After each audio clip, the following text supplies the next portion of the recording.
least that's how I pronounce it. That's how I've always known it to be pronounced. They keep calling it Mabuse, Mabuse, Mabuse, or whatever. It's Mabuse. Because that's what it sounds like on propaganda, is Dr. Mabuse.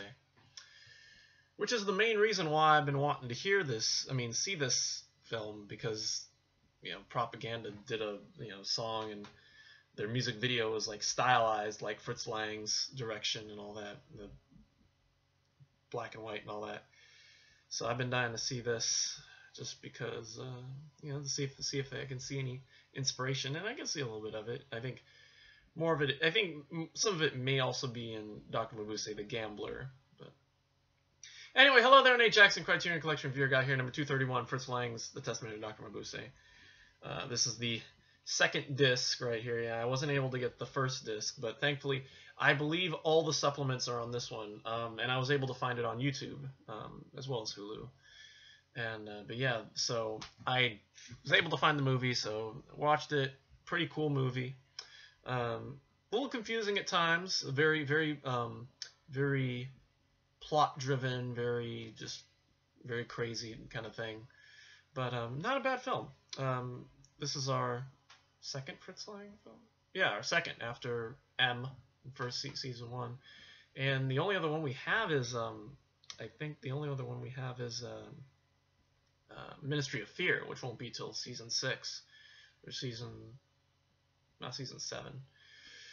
It's like 600 and something or other. But anyway, but here we're talking about Fritz Lang, Dr. Mabuse.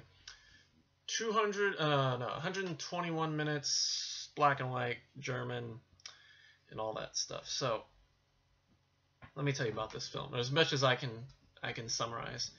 So Dr. Mabuse is this evil genius, scientist guy who was thrown into an asylum and is kept under lock and key or something. And he basically has been writing this like manifesto of sorts, like scribbling out this like New World Order kind of thing. And anyway, yeah. So this disgraced officer has been his name's Hoffmeyer.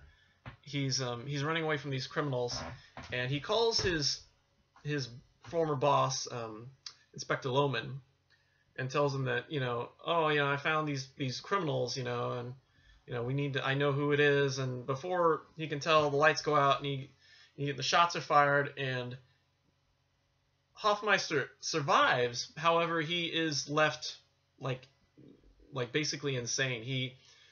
He's left in this state where every time, if he's alone, he keeps calling out to Lohman and trying to tell him, everything. However, but when somebody sees him, he starts singing Gloria, Gloria, something, something, something, something, something. Yeah, so he just starts singing, but so yeah, he's basically pretty crazy. So Lohman, looks into this and finds out finds out about Mabuse from this Professor Baum. And I'm trying to think what's next. Anyway, they look Lohman looks into it, and he tries to meet with Mabuse. However, by the time they get to the asylum, Mabuse has died, and they find out that when they go to the when he and his partner, whose name I can't remember, I think it's no, it's not Dr. Crown, that's Baum's partner. But anyway, they find his name written in like backwards and forwards on a mirror, and so they find out. So they go talk to Baum, and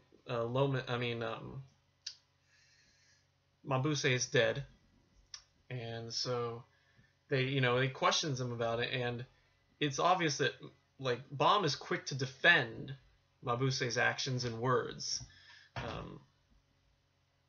Well, no, this is how I remember now. No, somebody finds his writings and a paper next to it, and there's this criminal heist, this jewelry store, and he noticed that the writings in Mabuse's writings match the basic plot of this heist, of what happened.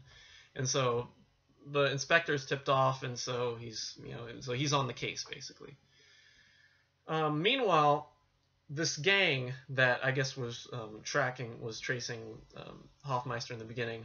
One of the members, Kent, is kind of just out of like working for bad guys and all that, and he's met a girl named Lily, whom they've fallen in love, and she really wants him to go straight, and so, he tries to, so he says, oh, so we're gonna go talk to the police and tell him out. However, the gang kidnap him and throw him in this room where the doctor apparently has been giving the gang instructions behind a curtain.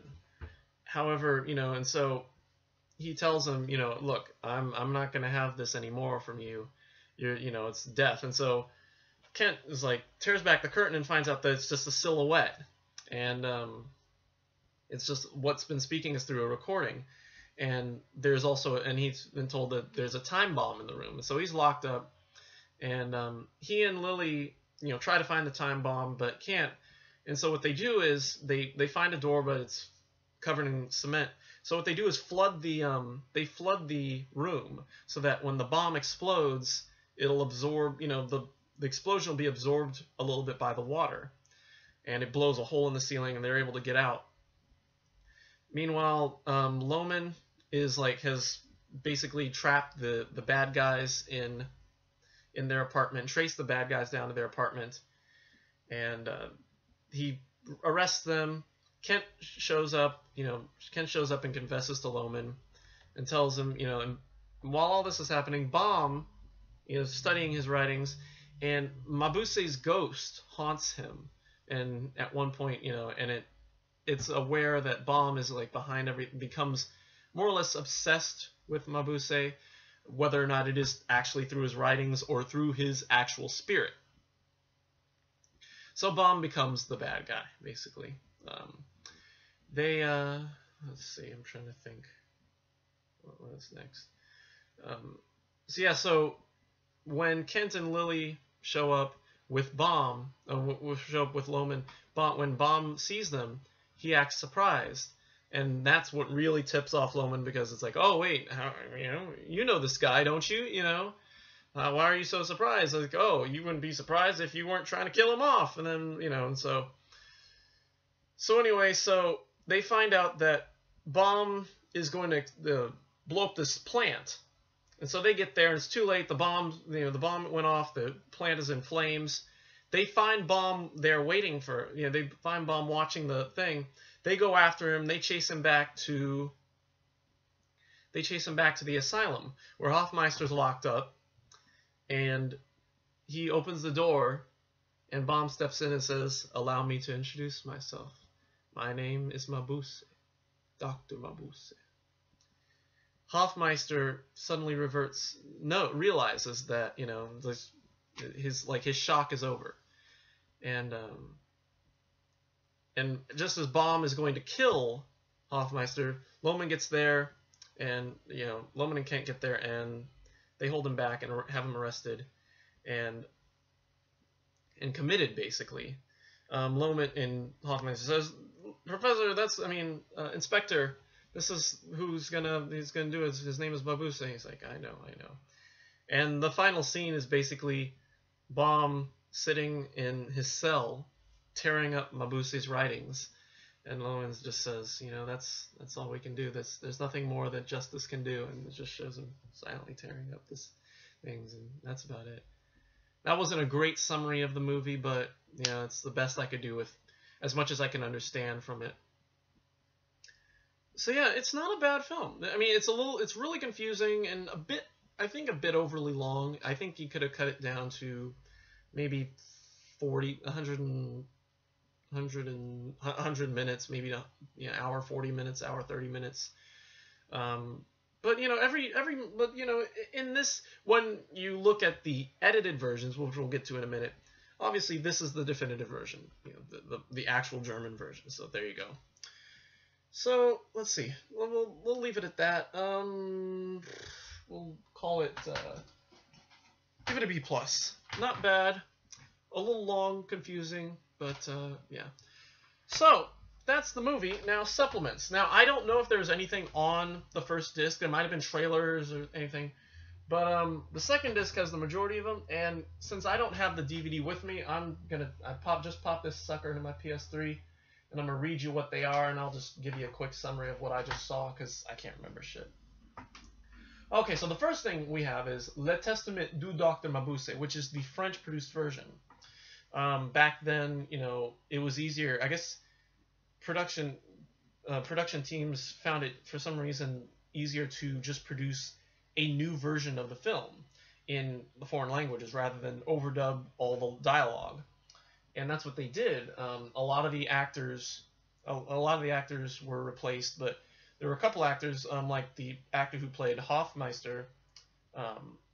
He was basically just he could speak French fluently, so he was just brought back, and I didn't realize. I was looking at it and I was like, that's not, like, they're overdubbing his lines. You know, I was looking at his mouth, but no, it's the exact actor. I guess he overdubbed it the same, and so I'm like, well, that's a trip and a half.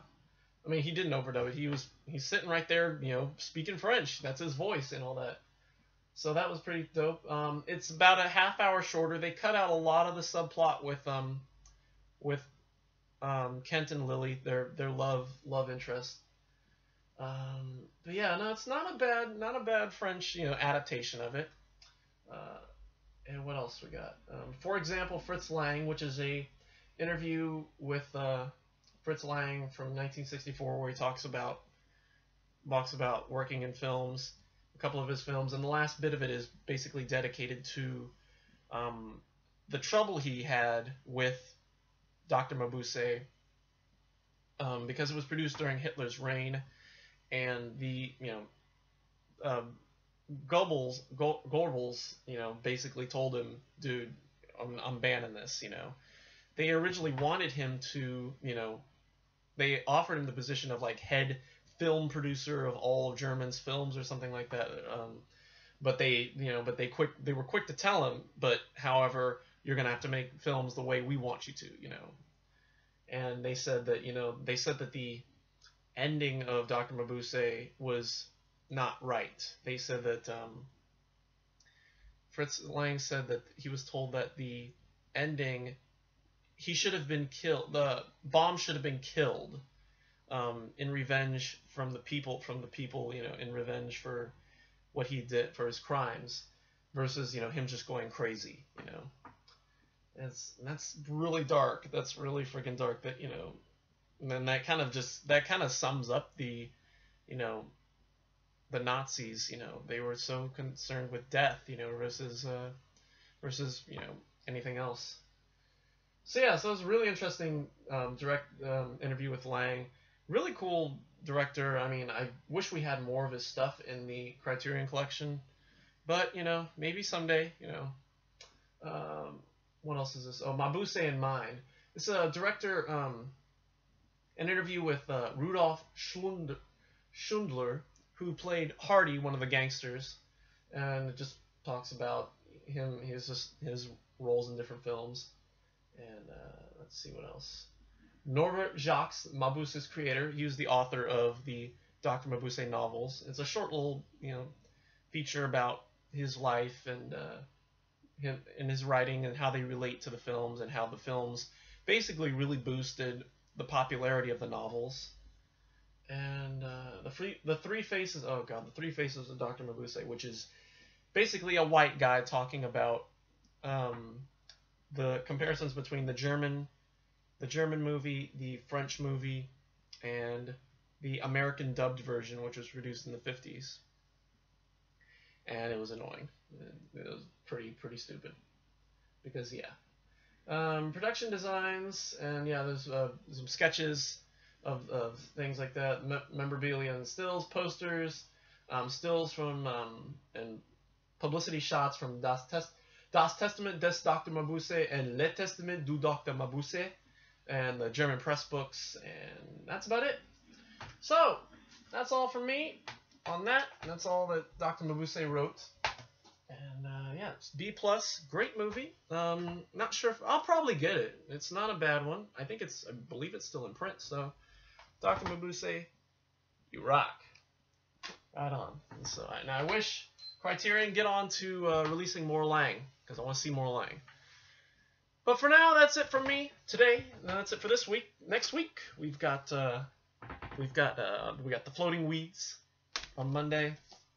Got the Stray Dog, hopefully on Thursday. I'm not sure about, like I said, I'm not sure about my Thanksgiving plans, but this will be the Thursday or Friday, probably Thursday. And then Friday, we should have the Tin Drum, which, oh boy, this looks like it's going to be a fun one. I mean, just because it's the Blu-ray, so we got everything in one disc, which is neat. And then the Leopard on Saturday, which, oh god, I don't know if I'm going to, yeah, I don't know how to feel about this one either. Because this is a long one. I mean, the movie's long, and it's got the English, oh god, yeah. We may double up on days. We may do Tin Drum and then start on the Leopard on Saturday. But I don't know if it's anything. I got through Scenes from a Marriage in one day, so hey.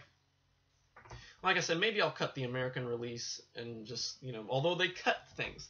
I mean, I want a comparison. I want to know what they cut, Maybe I'll skim through it. I'll skim through it just like I did with the American version of Scenes from a Marriage. So yeah, so that's it for me. Thanks for watching. Don't be a fool. If you know the song. Anyway, that's the only thing I'm going to tell you. And yeah, that's it for me. Thank you for watching, and we will see you on Monday for A Story of Floating Weeds and Floating Weeds. And until then,